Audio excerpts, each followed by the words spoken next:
সন্তানের প্রথম হাসি, প্রথম হামাগুড়ি দেওয়া, প্রথম বসা, প্রথম হাঁটতে শেখা, প্রথম কথা বলতে শেখা যতটা স্পেশাল ঠিক ততটাই স্পেশাল প্রথম স্কুলে যাওয়ার দিনটা, প্রথম পরীক্ষা দিনটা ছিল ৭ই এপ্রিল।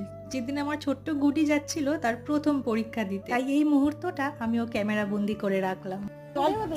যাও পাশে পেলে আমাকে বলবি, আমি খাইয়ে দেবো। বাবু অ্যাডমিট পকেটে আছে তো যাও হাতে বোর্ড নিয়ে চললো। শুধুমাত্র হাতে বোর্ড আর পেন্সিল রবার নিয়ে যেতে গিয়ে একটু ঘাবড়ে গেছে, মানে কিছু বুঝে উঠতে পারছে না কি হচ্ছে। কে পরীক্ষা ফার্স্ট হয়ে গেল? পরীক্ষা দিয়েই ফার্স্ট। এই যে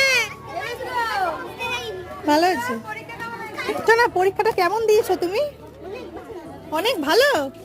তাহলে কি ফার্স্ট হবে তো নাকি? আচ্ছা হ্যাঁ চলো।